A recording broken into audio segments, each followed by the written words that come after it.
Thank you, and welcome back. Thank you for sticking around for the best part of the show, to be honest with you. I always enjoy our conversations about the service there, particularly with Michel, because he's fun to get into an argument with.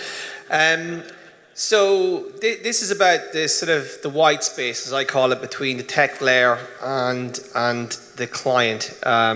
This is sort of where traditionally the holding groups have sat and executed on behalf of the brands, but the world has changed over the last 10 years as everything has become digitized and more players have sort of entered the space. So today we're going to talk about this service layer model and what it looks like in the next couple of years. I'm glad to be joined with all sorts of sort of different areas of the service layer. We have a brand, we have a holding group. Is that right? Dentsu. Yeah, and we have next generation super duper agency, brought to you by Sir Marty Sorrell. Is that correct, Michel? Yes. Okay, good. So Wendy's the brand. I'll leave you to that one for now. Okay, well we can explain what you do in a few minutes because I'm still confused myself. Wendy, you're the brand. You got a new job. Tell me about what you're doing there, because it'd be interesting. The audience would like to know as well. Do they really? So yeah, until recently I was in the marketing tech layer, so had a lot of opinions on this subject as part of that, working for a tech vendor. And now I'm actually trying to walk the talk and help a company operating in a very traditional vertical take advantage of the opportunity to interact with their clients and customers in utilising modern tools and technology through marketing and PR and organic owned and earned channels. So they'll be coming to you for business in a couple of years. I think Dentsu might be our agency in the UK. Oh, there you go. For now. I haven't told Sunil. Maybe soon. Maybe soon. I actually, it's quite a matrix business. It's very local. So which property is to most extent still a very local business, so each country does their own thing predominantly. So everyone that's been pitching me, of which there's been a lot, actually don't really have any power officially. But yeah, building their own strategy to start with. Okay, let's start with the incumbent. That would be the holding group, which is Dentsu, because I've been just told it's a holding group. This space has become very crowded very quickly. We have a bunch of consultancies who are trying to move into this space. We did ask Accenture to be here, but Casper Schlickham cried off. He said he had a client meeting, but I don't really believe him. But the thing is, it's Casper takes every opportunity to be on stage. Yeah, of course he does. So we miss Casper. But talk about all the new entrants into the market. Like how is a holding group like Dentsu sort of evolving their model to sort of to work in this new space? Because obviously we were in a traditional media buying space for most of the last century, and then the first 3 decades where we've gone digital. So I'm talking about now, where everything's now becoming digitized. So how does a holding group like Dentsu sort of evolve and keep its position? Yeah, that's a great question, and it's not easy. Partially because obviously it's been ingrained for the last 20 years or so. One thing that's been great about Dentsu in particular has been the ability for them to capitalize on the digital economy. They've done that pretty well, especially in our region. What has been a challenge is understanding what that actually means across all the ecosystem, right? So offline, online media, how do you think about attribution? We have had a bit of a change in the last year. We've changed our internal structure to represent and morph the new sort of wave of competitors. So obviously Michelle and the team there. We've also seen a wave from MarTech in general, especially with the aggressive purchases that they've been making in the industry.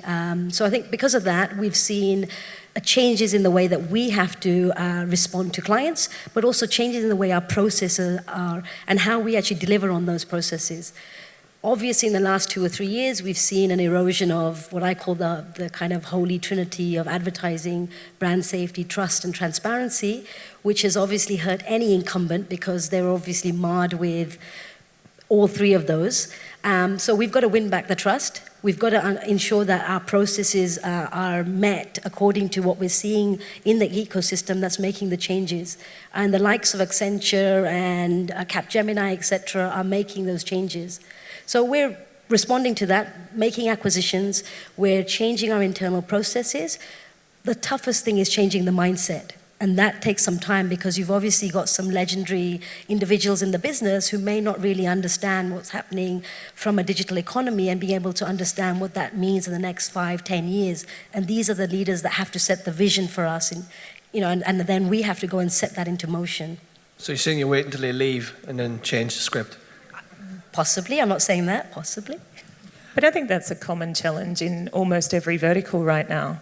Mindset is holding back so many different companies, and it starts with the CEO and the C-suite. If they don't understand what the change in the economy means for how they need to go to market and do business, they're not putting in place the right structures or operating models or processes or partnerships to enable their business to be successful going forward.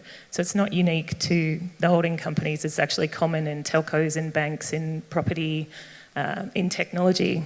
I see it, I've seen it constantly over the last few years. Your boss is 74 85. Sorry, 70. What is he? I don't think it's about age, it's about mindset. Yeah, That's what I'm talking about. but it's a good segue into my question about S4 Capital, right? Because you're the new guys in town, no? Huh? You're the new guy in town, and you've gone from zero to $750 million in market cap in the space of 12 months. It's pretty impressive. We're like 7/10 of a unicorn. 7/10 of a unicorn. That's what Sir Martin said. Yeah, and he's quite a formidable man, and he's old school, and he's sort of found a whole new data-driven religion. So let's talk about what the mission of S4 Capital is and where you fit into this new sort of white space. Where do I start? S4 Capital started indeed sort of June last year. We started with an acquisition, MediaMonks. But what we as S4 Capital were trying to do, and how we call ourselves, is a new era communications and marketing services. So we're purely digital because we go where the growth is. I think that's important. In general, if you look at the overall marketing spend globally, it still grows about 3-4%. Digital grows 20%. And if you want to launch a new business, you want to make sure you do that in a growing area, and that's obviously digital. And we're focusing on what we call the Holy Trinity, slightly different, is first-party data. So how do we make sure that brands understand who the consumer is and help them activate that data into sort of our second pillar, which is digital creation. I think it's really important, and that's where MediaMonks comes in, our first acquisition. It's really important that brands actually have an always-on strategy when it comes to their content creation. Make sure they create formats or creators fit for format, fit for purpose. And our third pillar is around digital media execution. And we did an acquisition in December, a company called Mighty Hive, which is specialized in helping brands understand the complexity of ad tech and help them understand if for example, in-housing is the right strategy, helps them to understand how to execute, helps them to understand the analytics side of their game, and helps them understand what is the right way forward when it comes to the use of different ad tech stacks, as well as what the right business models around it and business partners are. How do you differ from the traditional Holland Group model? Like, is it just Mark II? Well, to be honest, I think it's a little bit back to the future, because we really sort of try to bring creative and media back together. And to the example that Sonal raised earlier, like agency is moving in the same direction.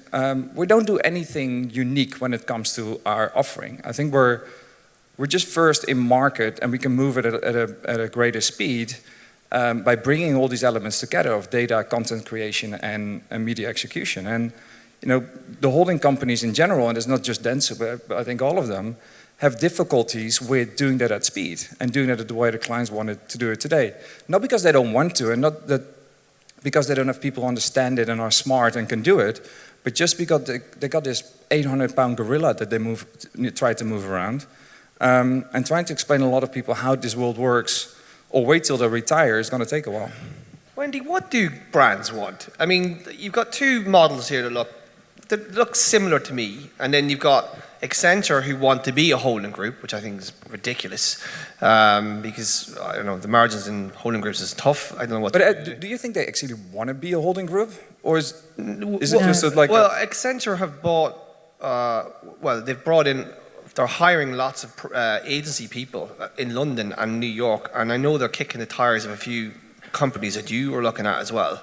But I don't think it's about being a holding group. And, you know, listening to Michelle, what's interesting to me is, working in my previous role and even in my role now, I wouldn't default think of going to either of these types of companies around my data strategy and connecting my first-party data across the business, because it is about data, and single customer view isn't about connecting what you're doing to execute advertising. It's about what you're doing to understand your customer through every touch point across the whole customer lifecycle. And so that might be your supply chain, it might be your ERP solutions, it might be through what you're doing even in HCM and other parts of the business, and definitely in customer service. Like, it goes way beyond advertising. But do you think that the MarTech companies, I mean, you used to work for one, that they have the capability of actually sort of servicing that, or there are service partners who make that? No. No, I think there are service partners, or there's a need for service partners, and that's where I think the Caspers of the world are looking to play, more than being a holding company. But I don't see they've defaulting to an advertising agency or a media agency to help do that. But they've jumped straight into the execution there. Like that.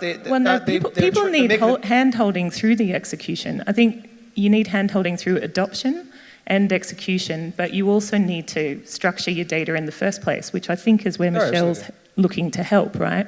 But that data has to be about more than just structuring in order to make your advertising and your audience acquisition or your customer acquisition more effective. It has to be about making your customer service more effective and making your transactions more efficient and cost efficient. The interesting thing is the holding companies don't want to remain being holding companies. I think that's really what's been a barrier. We're seeing agencies actually start to move away from brands and think about client centricity and having that client layer at the top, and then have the subject matter experts or the capabilities running through it, which in effect is going to the MarTech model.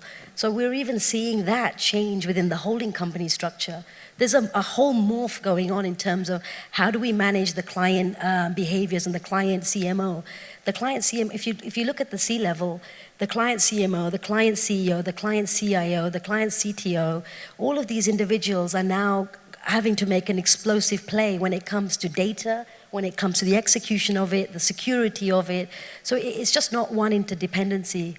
Okay, so are we looking at a future where the service there is modular, right? Instead of the holding group doing everything, there is a bunch of companies doing specific tasks. So as Wendy said, like the data processing or data management, execution might be somebody else, and consultancy and MarTech integration. So are we going to see a future where there will be capabilities within the holding group to do this, and this, but not everything? Likewise, S4 Capital does some good stuff, and then there'll be other companies doing specific tasks as well. To be honest, the industry is not getting easier. It's getting more complex as it is, and there's also more requirements and demands around it. And I think there will be more service layers being built on top of the different ad tech companies. Let them be big or let them be small, and that function is going to be filled in partly by holding group activities, by the Accentures of the world, by the S4s of the world, and a lot of them, other ones out there as well. They might approach it from a different way, and they come from they have a different background of why they started. But the reality is the brand then just needs to decide what is the right partner for them to use as a service partner based on what is for them important. Can they move and act at the speed they want? Do they have availability and to all the resources within the group? Do they have a business model that aligns with the brand? Do they work, do they look beyond just the brief and look more in sort of the business outcomes? It's up to the brands to sort of decide who the right service player is there. And all of us, if we describe it that way, we're just moving into that space. Some of them faster than others. Yeah, and I think, I'm passionate about hashtag marketers, not advertisers. And there is the responsibility and onus on a marketer is understand what the business needs to deliver and find the best channels to deliver that. And that may not be via advertising. And so the partners that they work with and the service layer that they choose to interact with come down to what is it that they need to achieve. And I think we're seeing that model of insourcing or collaborating on talent, because in this region, people don't know what it takes to execute differently. They don't know how to shift from what they're doing today to what they need to be doing to take advantage of where their customer is and where their customer wants them to be. So there is, I think, a layer of where people may insource their talent or operate on behalf of a client, not just their media buying, but their whole kind of customer outreach, their whole CRM program. I think that's massively underestimated. The complexity of that is massively underestimated. It is massively underestimated, and I think, in this region in particular, there's a lot of, is the client prepared to pay for that service layer, and have they got the visibility to the ROI of paying for that? Is still a massive work in progress. And I think on the SaaS model, they need to pivot from licensing costs to customer success outcomes, which, I think you guys pioneered in your old job. But you need to see that all through the tech stack, not just from ad tech.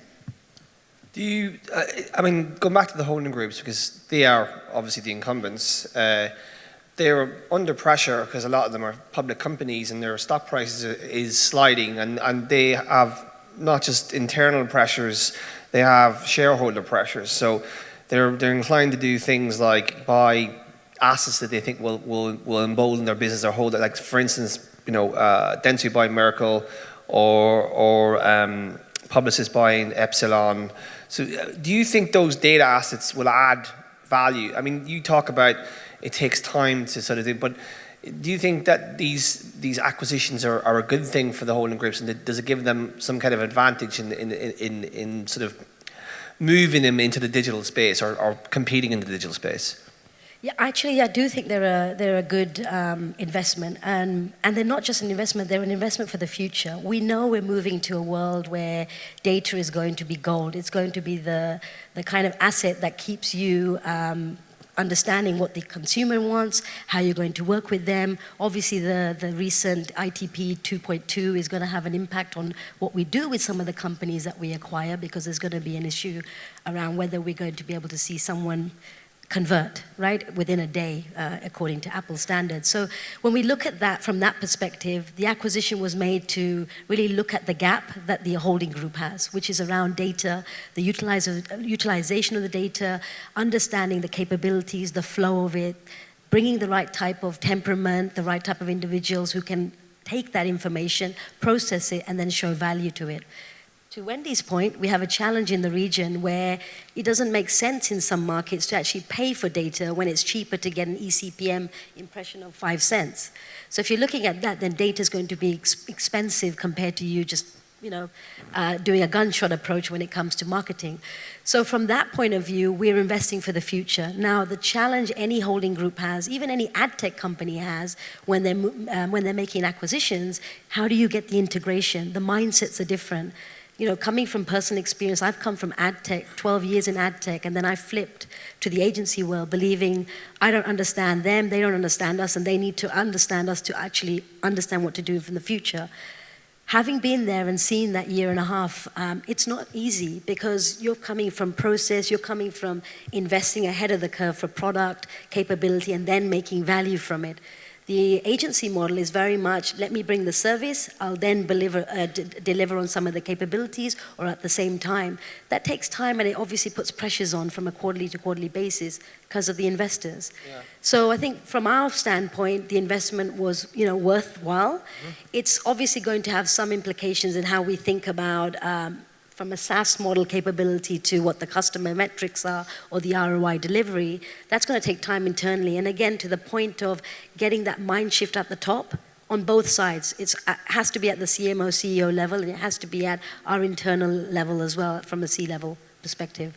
Yeah, and Merkle in particular, right, brings a whole different perspective into an agency. Isn't that just, I don't know, papering over the cracks, effectively?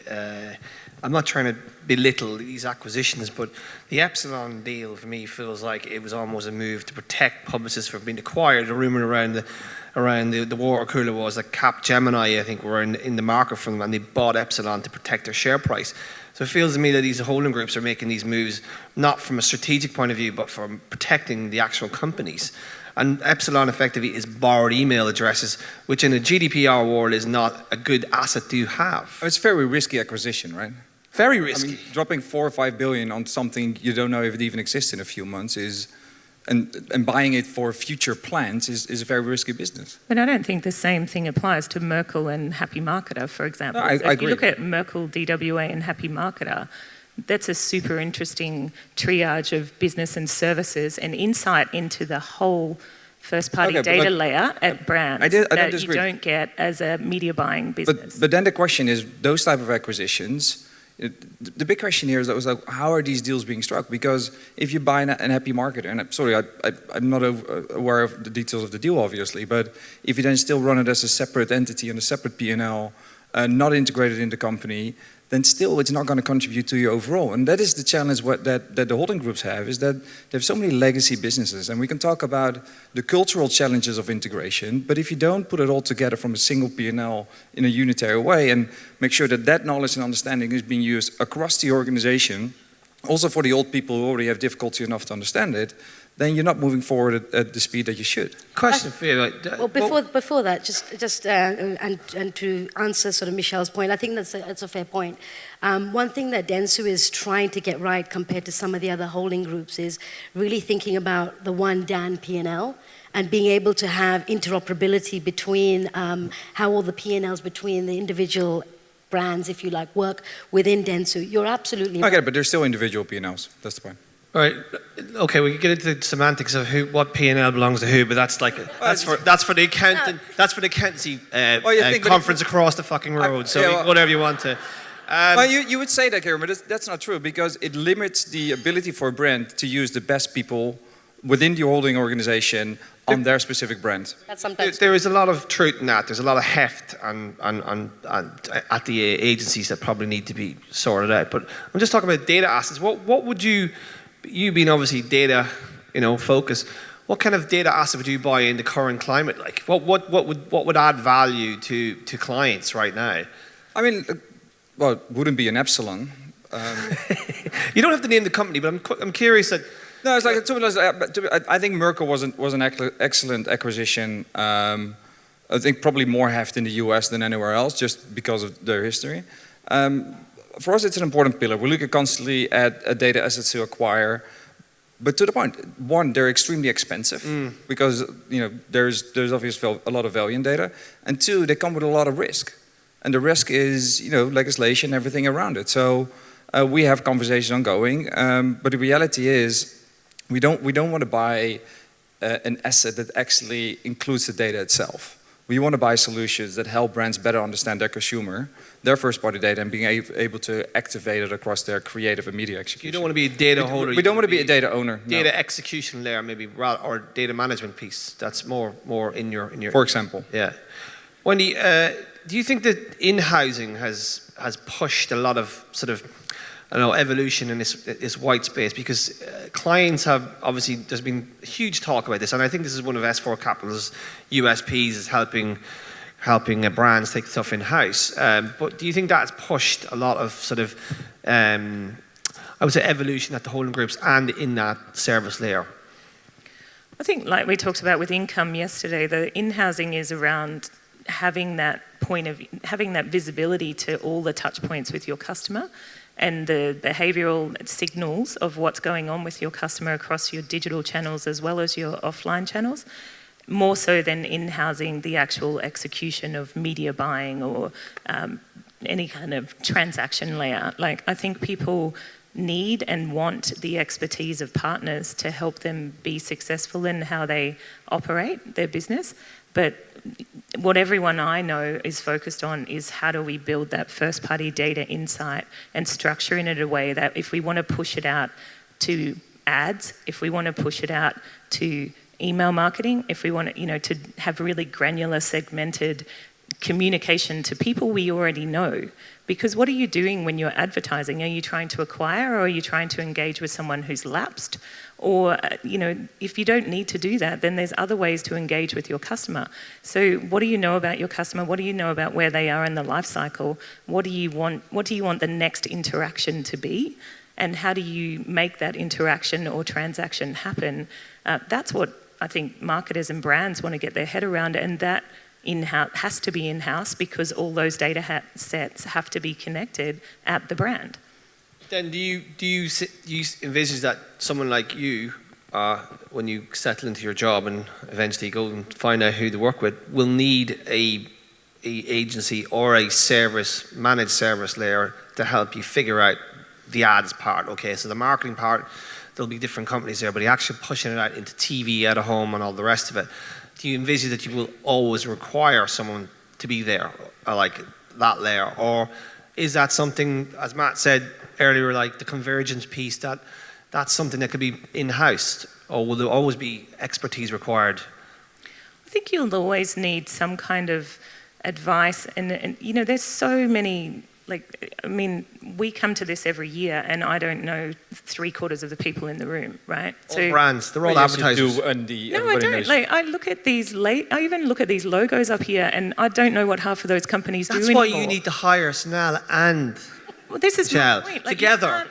It'd be fantastic. You can't working possibly keep up with everything that's out there, and that's the job of your partner, to help you sift through what makes sense for your business based on what you want to achieve. So I always assume there will be partners, but whether they'll look like Dentsu Aegis Network or S4 Capital, or be independent based on what I need in my vertical in the country, like in Indonesia versus the Philippines versus Australia, because those needs are vastly different.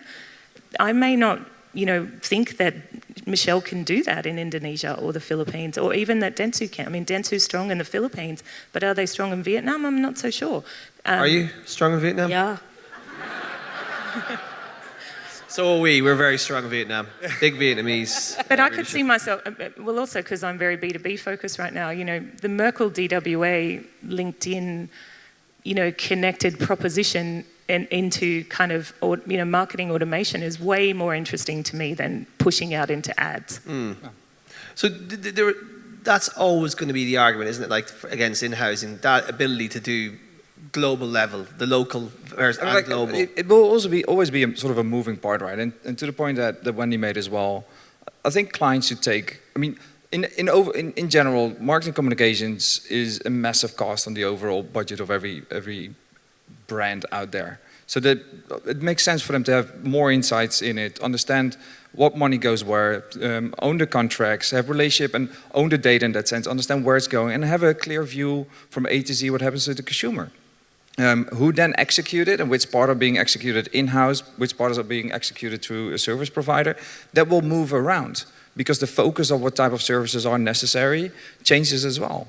I don't believe that a lot of brands are capable of building full in-house teams across the full stack, besides maybe the Netflix of the world. Or a Booking.com or something like that. Yeah, okay, but there's a handful of clients. It's a finite amount. And that's the whole thing. And I think all the other brands, they will continue to have sort of service providers, let it be on a retained basis or let it be on one-off basis, who gives them that advice. And if you don't do that, you go sort of down, you get sort of a tunnel view as well, because you don't know what's happening outside of that. And I find it funny as well, because you read the trades, and it's supposed to be the demise of the service sectors of in-housing, but we cover the DCC sector quite a lot at the minute, and we talk to them quite frequently, and they're experts in Facebook and Google, but they haven't a clue. They're having a clue about out of home, or having a clue about programmatic, having a clue about television. So there is an opportunity. Okay, I'm asking you, get next year on stage here one brand who's willing to talk about the success of their in-house project